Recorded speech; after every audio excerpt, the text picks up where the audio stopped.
She never wanted power.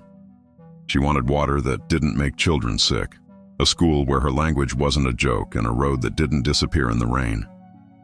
Her name was Anaí, and for most of her life she was just a teacher from an indigenous village on the edge of a loud, impatient city. She taught kids to read both the sky and the alphabet, to count both raindrops and numbers. When the city hall forgot their existence, she was the one who walked for hours to ask for medicine, for transport, for anything. One day, after another promise broken with a smile, someone from the village looked at her and said, "If they won't let us speak there, why don't you go and make them listen?" She laughed.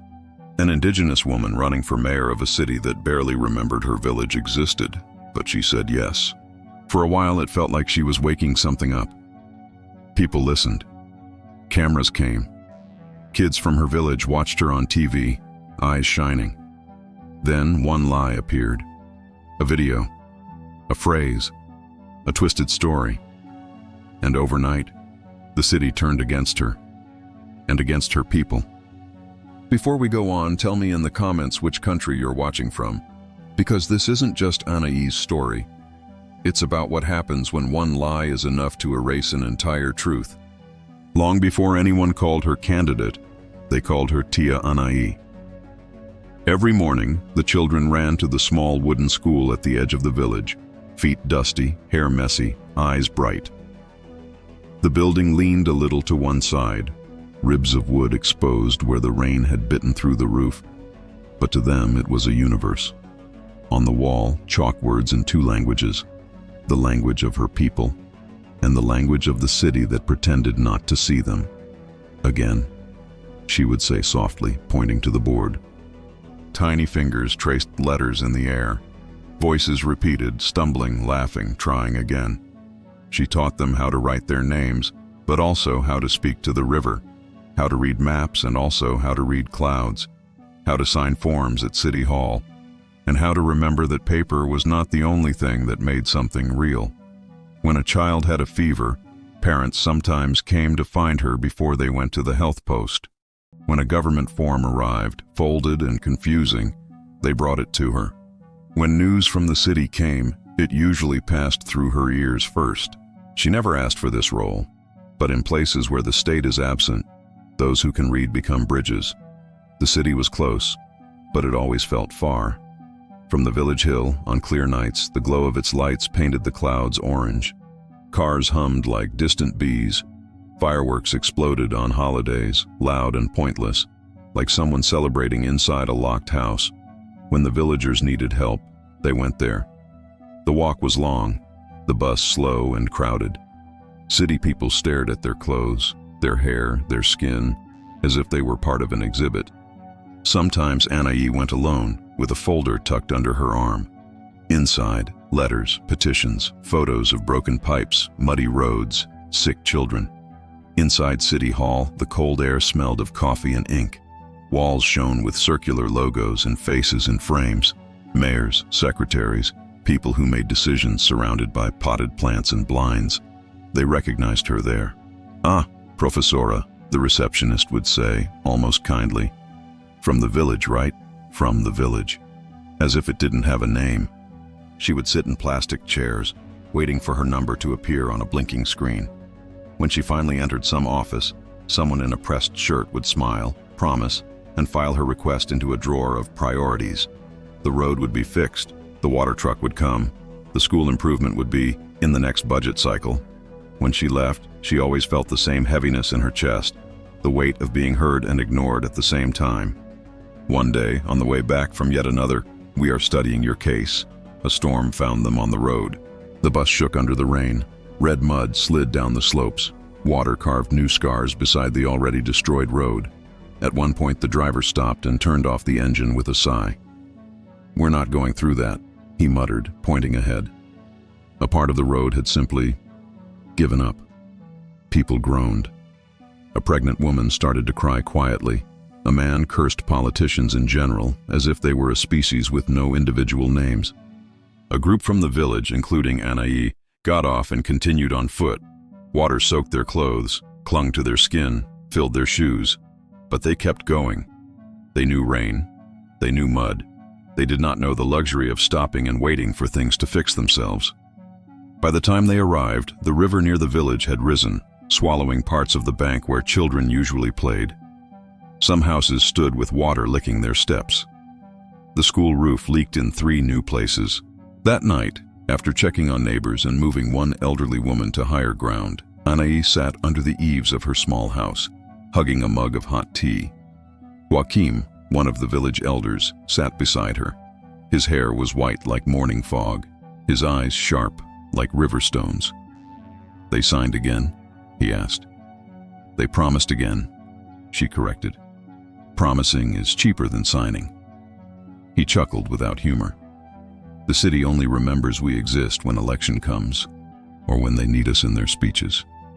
"They say we matter," she said, "but we matter as story, not as people." They sat in silence, listening to the rain soften.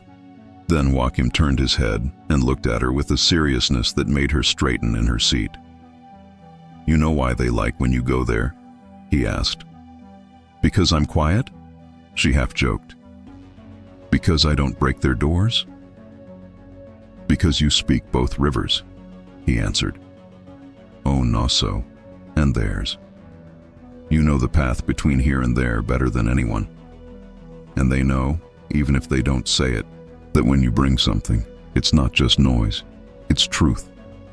"I bring truth," she said bitterly, "and they put it in a drawer." "As long as you only visit," he said. "Visitors are easy to ignore.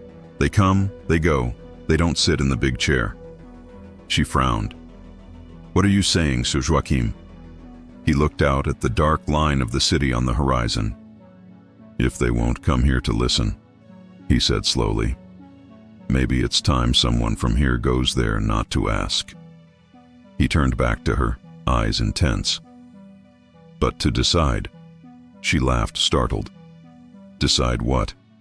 "I'm a teacher, not what?" he pushed gently. "Not smart enough? You speak better than any of them on TV. Not brave enough? You walk that broken road more than any of them. Not important enough? We made you important long before the city even knew your name." She shook her head. The idea was heavy, ridiculous, dangerous. "An indigenous woman from a village they barely admit exists running for mayor," she said.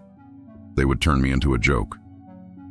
"They already laugh at us," he replied. "At least this time, let them laugh looking up, not down." Other voices joined in over the next weeks. At the school door, a mother said, "You always go there for us. Why not go there as one of them?" At the river washing clothes, a young woman said, "When they send people here asking for votes, they don't even know how to say our name." "You do." At night, in a meeting under the big tree, someone asked, "If not her, who?" Anaï resisted. She thought of cameras, microphones, debates. She imagined standing on a stage with men in suits who had been raised to believe microphones belonged to them. She pictured herself in that cold city hall not as visitor, but as someone behind the desk. She thought of her students, repeating words about citizenship from cheap textbooks printed by a government that didn't visit the places it described. One afternoon, a boy stayed behind after class. He was about 12, hair messy, notebook full of crooked letters and drawings of boats. "Tia," he said, eyes serious, "if someone like you never sits in that big chair, does that mean we never really belong in this city?" The question lodged itself in her throat. That night, she stood alone at the edge of the village, looking at the city lights. They blinked in the distance like a constellation that had forgotten their names. Her heart beat fast, not from anger this time, but from something more terrifying. Possibility. She imagined what they would say about her. Unprepared. Too emotional. Just a village teacher. But she also imagined something else. A poster. A ballot. Her name under the title, Mayor Candidate. Kids from the village pointing at screens and whispering, "She's from here. She talks like us. She remembers our houses when the cameras go away." By the time the first birds announced dawn, her decision had settled in her bones. The next day, under the shade of the meeting tree, she cleared her throat. "I have something to say," she began. Dozens of eyes turned to her. Children hushed. Dogs lay down in the dust. The river kept moving, indifferent and eternal. "I can't promise I'll win," she said. "I can't promise they'll respect me. I can only promise that if I put my name on that ballot, I won't forget who put it there." She met Joaquim's gaze, then the mother's, then the teenagers who were already dreaming of leaving because the city had more lights. "I will run," she said, the words tasting strange and powerful. "I will run for mayor." There was a moment of stunned silence. Then, slowly, the sound of hands hitting hands, not the loud, practiced applause of fancy events. A raw, uneven, real clapping that grew and grew until it wrapped around her like a wave. Some cried, some laughed. Some, she could tell, were afraid of what this meant. But for the first time in a long time, the road between the village and the city didn't feel like a punishment. It felt like a path. What she didn't know, what no one there could know, was that somewhere in that city, a man she had never met was already deciding that if he couldn't beat her in honesty, he would beat her with a lie. The first time Anaïs saw her own face on a poster, she almost didn't recognize herself. Someone from the village had taken a photo with an old phone, her laughing with chalk on her hands, hair tied back loosely, a smudge of white dust on her cheek. The campaign volunteer in the city had turned it into something bigger, cleaned up the background, sharpened her eyes, added her name in bold below. Anaïs, for everyone who was never invited. The poster was crooked on a cracked wall near the bus stop. People waited beneath it, not really looking, scrolling their phones, talking about prices, football, gossip. Then a little girl tugged her mother's sleeve and pointed up. "My, she looks like the teacher from my school." The mother looked. "Not your teacher, Fila," she said. "That's the one from the village, the India who's running for mayor." Not a joke, not, "What's she doing there?" Just, "The one who's running." Something in Anaïs' chest lit up like someone had opened a window. The campaign started small, smaller than small. No big donors, no marketing agency, no room full of strategists with laser pointers. Just people. The village gathered under the big tree. They had one old sound system, 3 borrowed folding tables, and a lot of ideas. "We can't pay for big rallies," someone said. "We don't need big rallies," answered another. "We have feet, we have mouths, we have stories." They made a plan like they had always made plans, on the ground, with everyone talking at once until a path emerged. From the city came help Anaïs didn't expect. A teacher who had once studied with her sent a message. "I heard. If you're really doing this, I'm in." A young nurse from a peripheral neighborhood. "Our people get ignored the same way. If you defend them, you defend us." A law student. "No one talks about Indigenous people or periphery without turning us into trophies. Let's change this." They came with phones, printers, secondhand notebooks, and eyes that saw her not as the woman from the village, but as something new, a possibility. They taught her how to record short videos, 1 minute, eye to eye with the viewer. No fancy studio, just her on a plastic chair with a real background. "Don't stand in front of a perfect bookshelf or some fake office," the law student said. "Talk from where you live." She recorded her first video outside the school, kids shouting in the distance, laundry flapping on a line behind her. "My name is Anaïs," she said, voice steady. "I'm a teacher. When the city forgot our road, I walked to City Hall. When the water made our kids sick, I waited in lines no one remembers.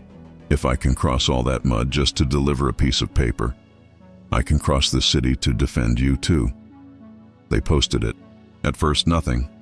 Then, shares, comments, faces she didn't know from neighborhoods she'd only heard about. "I'm not Indigenous, but I'm tired of the same families ruling everything. I'll listen to her." Finally, someone talking about us without acting like savior. "Ela fala igual a minha avó. Vou votar nela." The numbers were small compared to the big candidates, but they were real. The first debate changed everything. The stage was a cheap theater downtown, lights too bright, air too cold. The other candidates looked like variations of the same man, suits in different shades of blue and gray, hair tamed, smiles trained. When Anaïs walked onto the stage, The room actually paused. She wasn't dressed like the city's idea of an India, with feathers for decoration. She refused that. She wore a simple dark blazer over a cream blouse, her hair braided neatly, small bead earrings made by a woman from the village. Her culture was not costume. It walked with her, quietly, on her skin and in her eyes. The moderator introduced each candidate with titles and achievements. When it was her turn, he hesitated, as if searching for something impressive enough. Teacher, community leader, and the first Indigenous woman to run for mayor in this city. She felt the weight of that sentence land on her shoulders, not like a crown, like a backpack she'd been carrying a long time and someone had finally noticed. The questions came, sharp and rehearsed. Candidate, what is your plan for the city's economy? She answered with the calm of someone who knew that economy wasn't just lines in a budget, but food on plates. Candidate, what do you have to say about security? She spoke of children who were afraid not only of crime, but of the police who never learned to see their faces as worthy. Candidate, how do you intend to integrate the Indigenous population without privileging them over the rest? This one stung. She looked straight into the camera. When the bus never reaches your neighborhood, when the hospital is always far from where you live, when your language is treated like a defect and your face like a threat. That's not privilege. That's neglect. I don't want more than others. I want the city to finally admit we exist and treat us like citizens, not decoration. In living rooms across the city, people shifted in their seats. Some scoffed, some nodded. Some, for the first time, saw someone who looked like the people who cleaned their buildings, who drove their buses, who sold them fruit at the market. On a stage of power. After the debate, her video views tripled. Her name started to appear in polls, not to win, but to bother. Indigenous candidate grows among young voters. Village teacher gains support in periphery. In City Hall corridors, they started saying her name in lower voices. And at a glossy campaign headquarters across town, her main opponent watched her debate performance in silence. He was everything she wasn't. Born into politics, son of a former mayor. Already had a ready smile for every camera and a practiced apology for every scandal. She's good, his media advisor said carefully. She's inconvenient, he corrected. That's different. If we attack her too directly, it might backfire, the advisor warned. People like her. She looks honest. He paused the screen on her face. Resolve, tiredness, hope. We don't attack her, he said at last. We attack what people fear around her. The advisor frowned. I don't understand. He leaned back. We turn the city not against her, he said, but against where she comes from. At first, Annie didn't notice the change. She was too busy doing what she had always done, walking, listening, talking. She visited neighborhoods where the bus lines ended too soon. She met shopkeepers who couldn't afford the rent but couldn't leave because this was the only life they knew. She sat in circles on church benches and plastic chairs in alleys. People told her the same thing, in different words. We are tired of being a statistic. Talk to us like we exist. She did. More volunteers came. A graphic designer offered to redo her campaign materials for free. A woman who worked at a radio station started inviting her on air. A motoboy taped her name to his helmet and told everyone who asked, "She's the one who talks like a person, not a commercial." Hope began to feel possible. Then came the first rumor. Tiny, almost invisible. A comment under a video. I heard she wants to give parts of the city to her people and throw us out. Someone replied, source? No answer, but the comment stayed. Then someone shared an audio in a group chat. A man's voice distorted, saying, "They're going to let Indians rule the city. Soon you won't be able to build anything without asking permission from them." A woman played it for her husband while washing dishes. Can you imagine having to ask some Indio if we can renovate our own house? He shrugged. Probably fake. But who knows, nay? Fear doesn't need proof. It just needs repetition. One morning, an old friend from the city called Anai. "Be careful," he said. "They've started." "Started what?" she asked. "Turning you into a threat. She laughed, tired. I'm 5 feet tall and correct homework after midnight. I'm hardly... Not you, he cut in. Your village, your people. You're about to see what they do best. Take your face and glue someone else's intentions on it. She frowned, but there was no time to think deeply. The day's schedule was full. A market walk, a meeting with bus drivers, a visit to an understaffed clinic. As she moved through the city, she noticed something new in some eyes. Not curiosity, not hostility exactly. A kind of calculation. Like people were trying to decide which box to put her in. That night, walking back to the village, the road seemed longer. On the hill, kids waited at the entrance. "Tia!" one girl shouted, holding a phone. "We saw you on another video." "Another?" she asked, smiling. "Which one now?" The girl hesitated. "This one is weird," she said. "I don't think it's really you." She handed over the phone. The screen showed Anai, her face, her clothes, that blazer, that braid. But the voice, the words, "I will prioritize my people." The video version of her said, lips moving almost perfectly in sync, "The city has taken enough. It's time for us to take back what is ours, even if that means others leaving."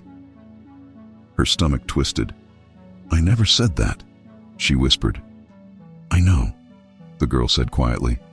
"Your mouth is saying it, but your eyes look like you don't." The video continued, cut with images of burning tires, broken windows, men with covered faces. "They're mixing it," one of the older boys said.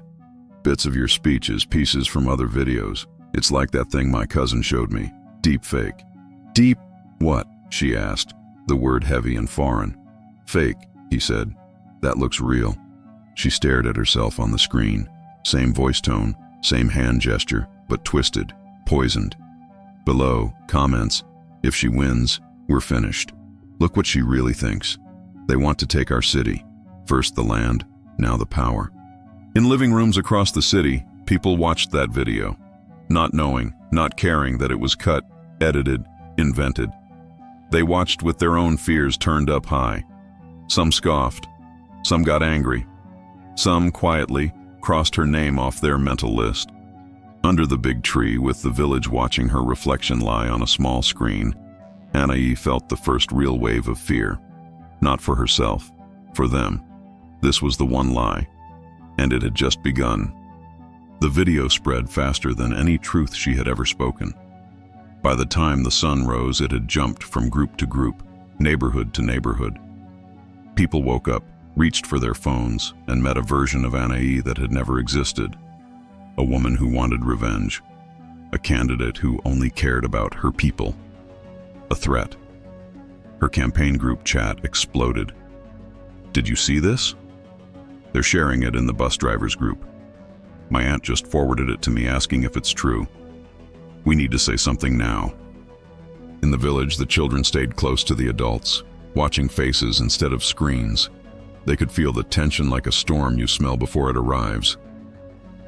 Under the big tree, Anai held the phone in both hands, knuckles white. "This is edited," the law student said, talking fast. "Look at the cut between words. The light changes, the background jumps. They used clips from 3 different interviews. And the voice, there's distortion like an AI overlay. This is advanced, not some teenager with a free app." "Can you prove it?" she asked. "Yes," he said, "but proving and convincing are not the same thing." "What do we do?" a mother asked, baby on her hip. "My sister in the city called crying, saying they're saying you want to throw people out of their houses." "That's exactly what they have done to us," an elder muttered. A teenager from the village, the same boy who had talked about deepfakes, raised his hand slightly. "We fight with video too," he said, "not just with denial. If they don't see us, they'll believe anyone who pretends to speak for us." His name was Kaike. Quiet usually, always repairing some old radio, touching wires, screens, old phones like they were puzzle pieces. "What are you thinking?" Anai asked. He took a breath. "They used your face to lie," he said. "So we show your face telling the truth, but not in a studio, not with fancy cuts. From here, from us, and not just you, all of us." The campaign team hesitated. "We don't have time for production," someone said. "I'm not talking about production," he replied. "I'm talking about honesty. Point a phone, record, post. Flood their lie with so many real versions of you that people at least stop and think." "Will that be enough?" a woman asked. He shrugged. "When a fire starts, you don't ask if a bucket is enough. You start throwing water." They recorded the first video right there under the tree. No makeup, no script, just Annie. Dark circles under her eyes, hair pulled back, the village behind her. Kids, elders, the small school, the river glinting in the distance. She looked straight into the lens. "If you're seeing this," she began, voice steady but tight, "you've probably already seen a video with my face saying things I never said." She paused, letting that sit. "I'm an Indigenous woman. I'm proud of my people. I've never hidden that, and I won't start now. But I need you to hear this from my own mouth, not from someone who is afraid of what we represent." She leaned a little closer, as if trying to cross the screen. "I do not want to take your house. I do not want to throw anyone out of this city. My fight has always been against the idea that some lives are worth less, that some neighborhoods are allowed to rot while others shine, that some children drink clean water and others drink sickness." Behind her, a little girl hugged her notebook, listening as if the world depended on every word. Maybe it did. "My village is not your enemy," she continued. "Our kids want the same thing yours do, to grow up without having to choose between hunger and fear. If someone needs to lie about what I said to beat me, ask yourself what they are so afraid of." She took a breath. The phone trembled a little in Kaike's hand, but he held it steady. "Share this if you want," she finished. "Or don't. But before you decide who I am, look at me. Listen to me. Then you choose." They posted. Then they waited. Minutes felt like hours. At first it crawled, a few shares. Comments like, "I knew that other video was weird. She speaks different here, looks real. I don't trust any politician, but the way they're attacking her is dirty." But the lie had a head start. It had already run through radio shows, private groups, whispered conversations at bakery counters. Her opponent's team watched from their office. "Look," the media advisor said, hitting play on her response video. "She's countering, under a tree, emotional. People will say it's staged." The candidate, firm hair, smooth smile, watched in silence. "Do we keep pushing the edited video?" the advisor asked. He considered. Image reflected in the laptop's black bezel. "Not directly," he said. "We let the people share it. We talk about concerns. We say we respect her, but the city can't be governed from a village. We sound reasonable. Let the fire look like it started itself." He smiled then, a small, satisfied thing. "I told you," he added. "We don't attack her. We attack the fear." In the streets, the election began to feel less like a choice and more like a tug of war. Some doors opened to Anai's knock with warmth. "Come in, Professora. My son saw your video. He likes you." Others opened a crack. "Look, I don't have anything against you," a woman said, arms crossed, "but I can't risk my job. My boss says if this Indigenous agenda wins, investments leave, the city goes backward." "Backward from what?" Anai asked gently. "From people working 3 jobs and still not paying rent?" The woman sighed. "I don't know, I'm scared. I'm tired. I want stability." Fear, again. Quiet. Heavy. At a market, a man stopped her. "Are you really going to give land to the village?" he asked, eyes narrowed. "The land is already theirs," she said. "Law says so. I'm trying to make sure the law is respected." "And what about me?" he snapped. "I don't have a land title either. My house is half legal. Will you defend me too?" "Yes," she answered. "You and them. It's not a competition about who deserves less fear." He blinked, confused. People were not used to answers that didn't pick a side to pit against another. In the village, the campaign felt like a wave that never retreated. They held assemblies at night, phones lighting up faces under the tree. Kids peeked over shoulders. Elders listened, not always understanding the technology, but understanding the tone. "They are turning the city into a river," Joaquim said one evening. "Fast, muddy, full of things they can't see clearly. These lies are like piranhas, tiny pieces, many mouthfuls. You don't notice until you feel the pain. Can we win? A teenager asked. Define win, he replied. They glanced at Anai. If she doesn't become mayor, was it all for nothing? She spoke before the old man could answer. When a child writes their name for the first time, did you win an election? She asked. They shook their heads. But something changed, she continued. Even if the city never votes for me, this campaign made them say words they tried to avoid. It made them show their fear. It made you see how they react when one of us stops asking and starts proposing. She smiled, but it didn't reach her eyes completely. That doesn't pay for medicine, a woman said quietly. I know, Anai replied. That's why we keep walking, with or without a sash. Election day came hot and buzzing.